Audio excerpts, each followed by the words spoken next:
欢迎来到我们的6度美国节目。今天我们有一系列令人瞩目的新闻要分享给大家。首先，美股市场似乎正在经历一段难以阻挡的上涨势头，三大指数齐创新高。但是，专家们提醒，市场上的投机行为和过度杠杆化可能隐藏着风险。同时，纽约市正准备迎接一场狂风暴雨，预计降雨量最高达到4寸，居民们需要做好防水和保暖措施。接下来，我们要聊聊美国前总统川普的新社交媒体平台真实社群，它有望为他带来30亿元的资金，虽然短期内它面临着禁售期限制。此外，美国拜登政府对苹果公司发起了反垄断诉讼，这是继续向大型企业发起反垄断诉讼的一部分，旨在防止巨头垄断。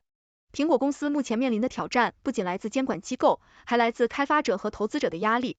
最后，我们要谈谈一个有趣的话题，美国专家建议在与中国的战略竞争中，应该先打击中国的 C4IS2 系统。这一建议引发了广泛的讨论。那么，美国和中国之间的战略竞争将如何发展？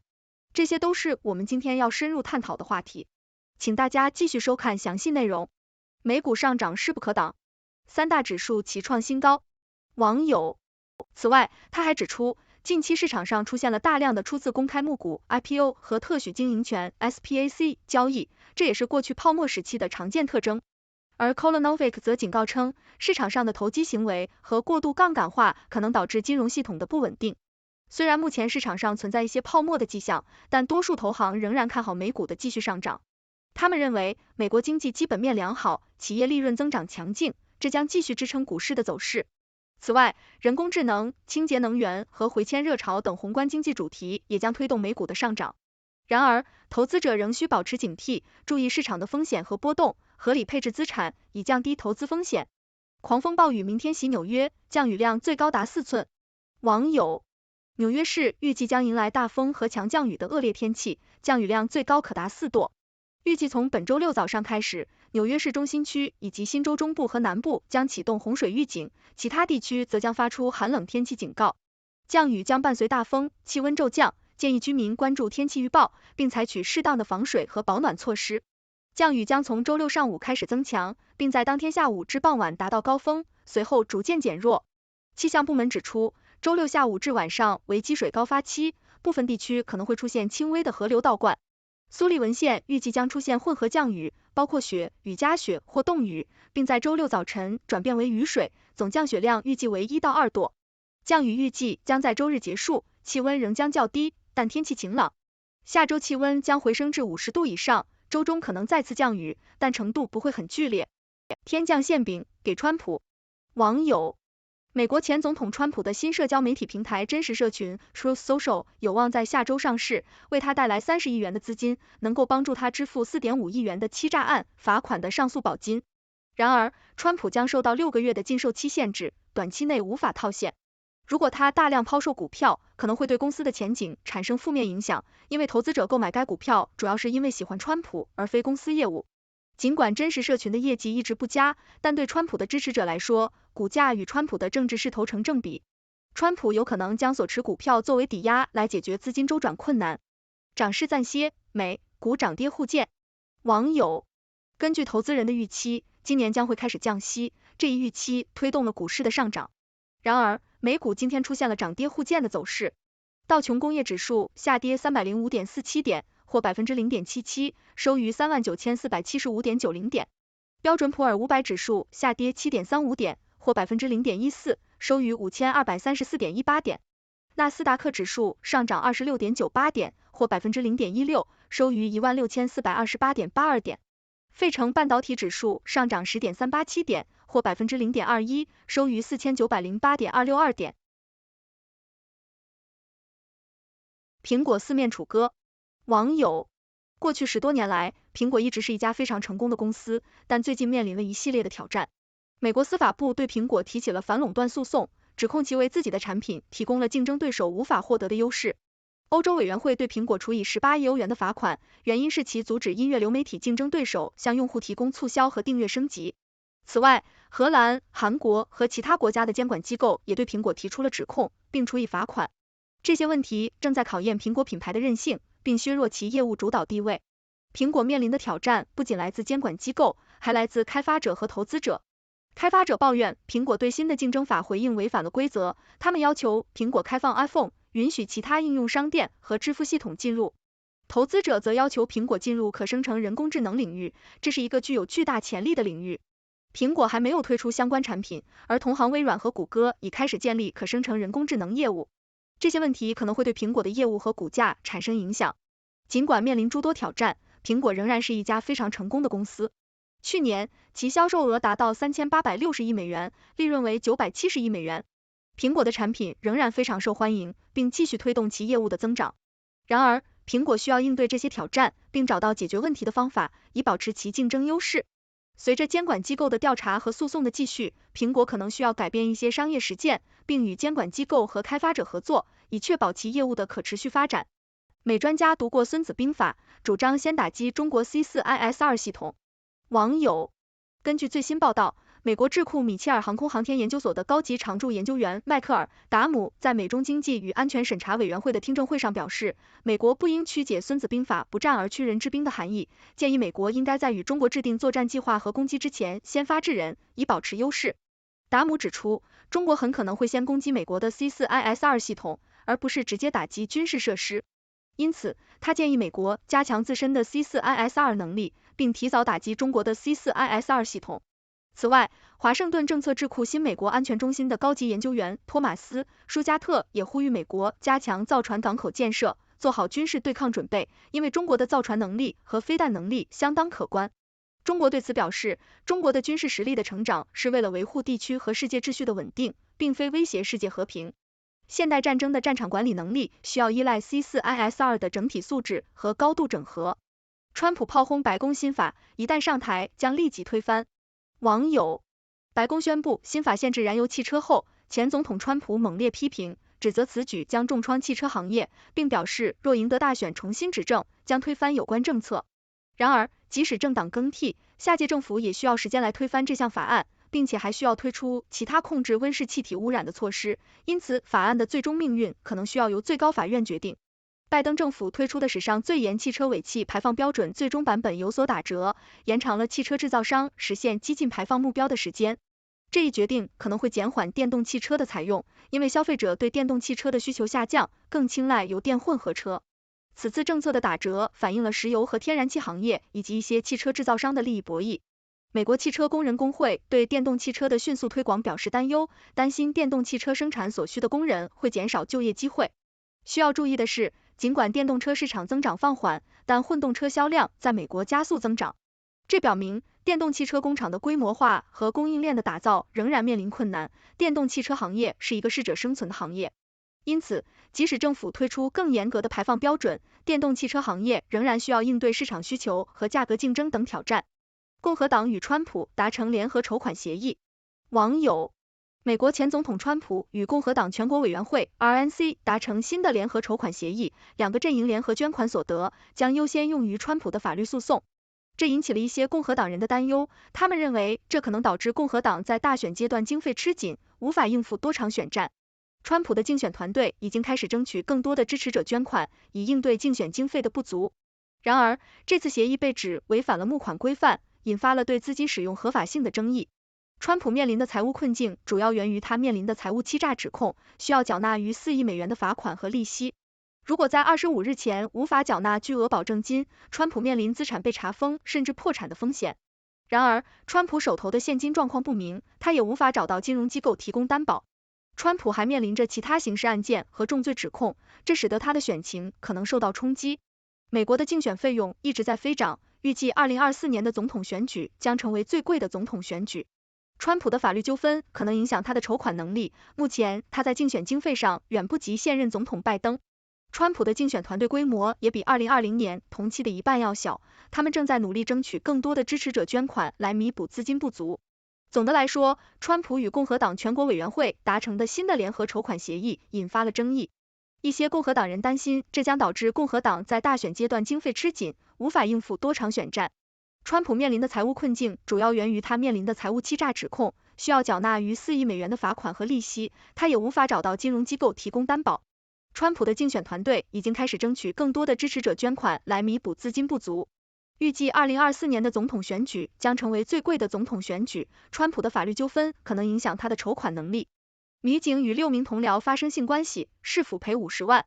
网友：美国田纳西州拉维尔涅市警局涉及淫乱事件的和解金案，在3月20日通过投票，决定向前警员霍尔支付50万美元的和解金。霍尔在去年曝光的淫乱警局事件中被指与多名同僚有染，他事后提告称自己是被迫与他们发生性关系的。事件爆发后，警察局长及多名涉案警员被解雇。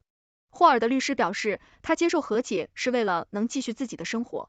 整个事件中涉及的警员人数之多，引发了舆论对警务系统的质疑。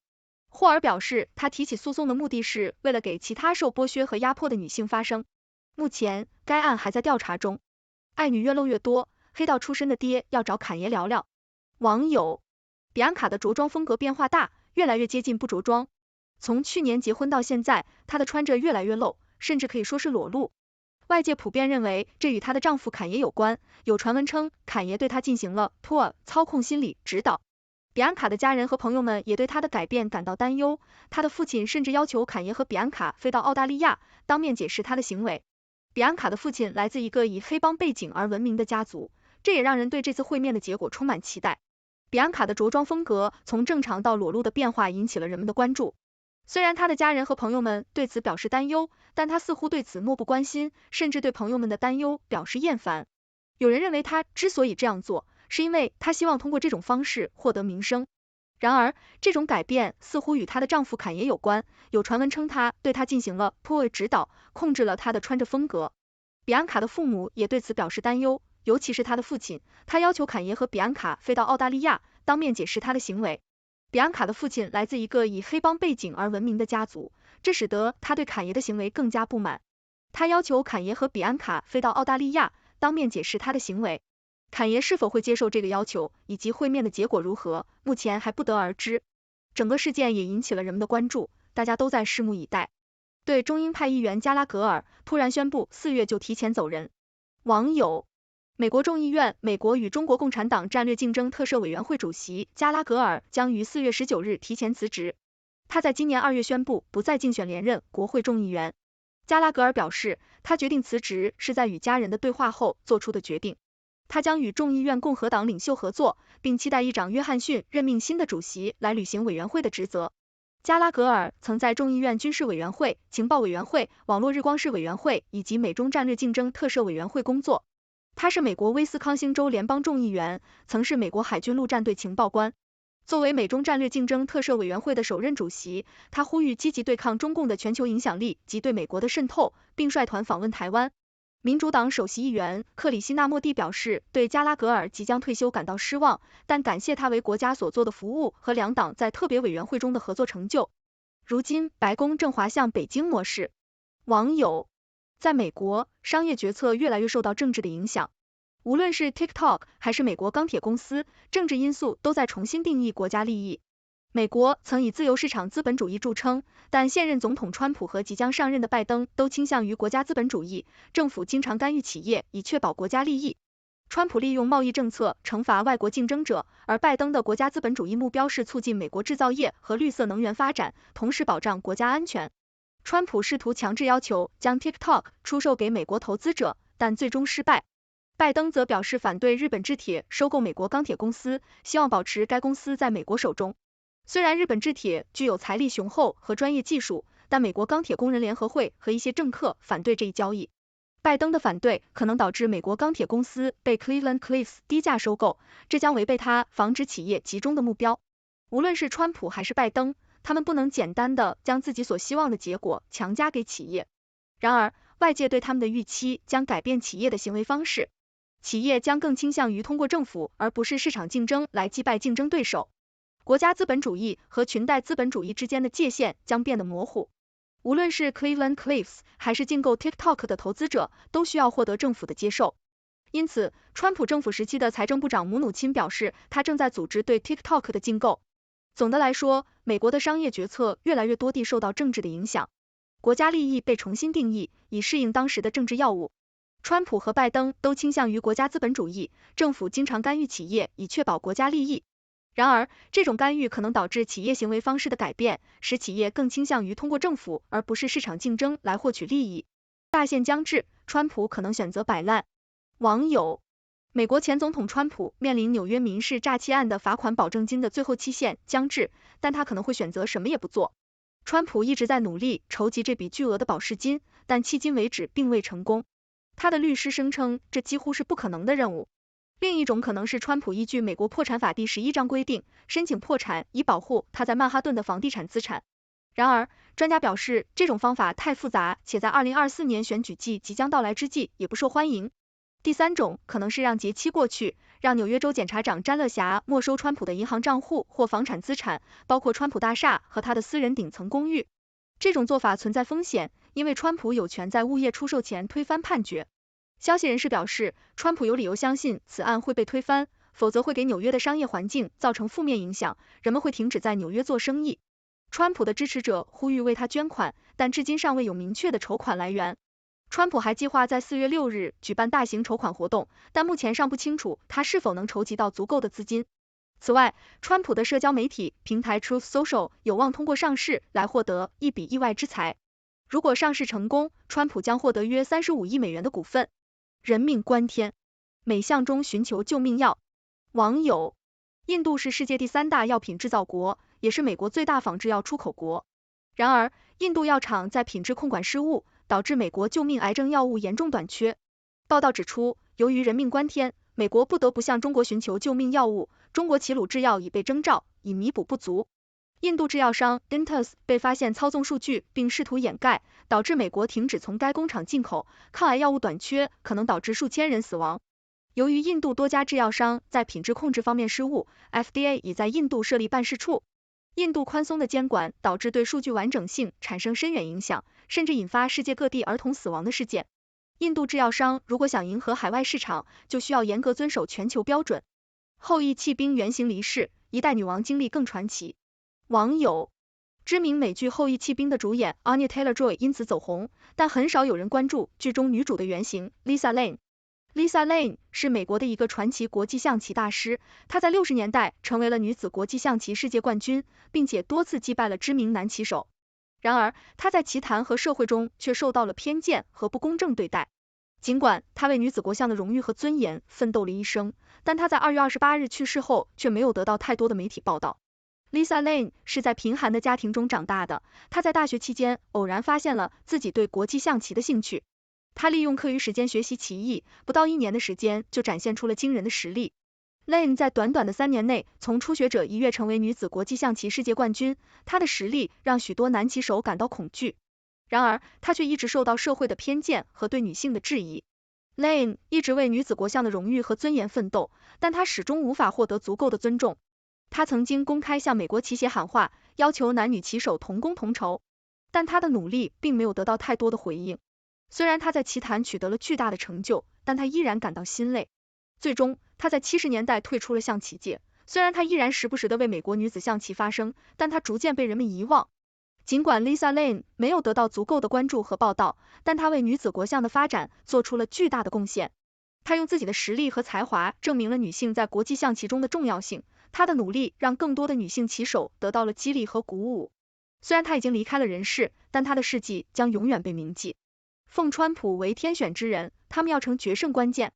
网友，美国前总统川普正寻求重返白宫，但同时也面临30几项刑事指控。然而，一些基督教媒体却将他塑造成上帝实现旨意的工具，并宣称他受到敌人的迫害，以此来提升他的支持度。这些基督教媒体包括福音派牧师库尼曼等人，他们强调川普面对的刑事指控是一场善恶之战，而敌人畏惧蒙神拣选的川普。尽管这些人在基督教媒体中并不属于主流，但他们在网络上有大量的追随者，并通过广播、电视和串流平台触达数百万的美国民众。约8000万的重生派和福音派新教徒是美国的重要选民群体，他们不仅为川普的选情提供了基础，还可能在11月的大选中成为决胜的关键。这些选民对川普的支持不仅表现在他们公开的支持川普，还将川普描绘为上帝选中的领袖。一些川普的造势集会甚至以救世主的形象开场，这些影片由社交媒体网红制作，以强调川普是上帝赐予的守护者。这样的言论不仅激励了川普的基本盘支持者，也吸引了更多的关注和支持。总的来说，一些基督教媒体将川普塑造为上帝的工具，并宣称他受到敌人的迫害。这种宣传不仅提升了川普的支持度，还使他在选民中被视为救世主。苹果5大罪状，美司法联合16州诉垄断，直击核心。网友：美国司法部联合16个州和地区检察官对苹果公司发起了一场法律诉讼，指控其在移动智能手机市场垄断。起诉书中称，苹果通过限制开发者和抑制竞争者的方式进行垄断，并提取更高的费用，阻碍创新，提供较不安全或降级的用户体验。苹果方面表示该诉讼是错误的，并将积极进行辩护。此次诉讼对苹果造成了巨大的伤害，股价一天下跌超过 4%， 市值蒸发超过1000亿美元。美国司法部列举了苹果的5大罪状，无法向非 iPhone 手机发送 iMessage， 不允许应用商店存在，限制进场感应支付，苹果手表与安卓手机不能适配，以及限制超级应用。虽然苹果在近年来逐步开放其生态，但此次诉讼仍然对其投资者信心造成了打击。苹果在过去的几年中面临了多起诉讼和罚款，包括欧洲监管者对其开出的20亿美元罚单。苹果目前面临的司法部诉讼将经历漫长的法律流程，但无疑将直接打击其市值和投资者对其未来的信心。此外，苹果的 iPhone 销售呈下滑趋势，其新推出的 Vision Pro 头显产品也未能提振业绩。苹果在大语言模型领域积累和准备不足，可能需要通过外部合作来应对。整体而言，苹果正面临着近年来最困难的时期。谢谢大家收看以上节目。这是我们的编辑团队为大家搜集整理的认为有价值的信息观点，但是并不一定代表我们立场，不作为任何行为的建议。欢迎大家为我们的节目点赞，订阅我们的频道，谢谢。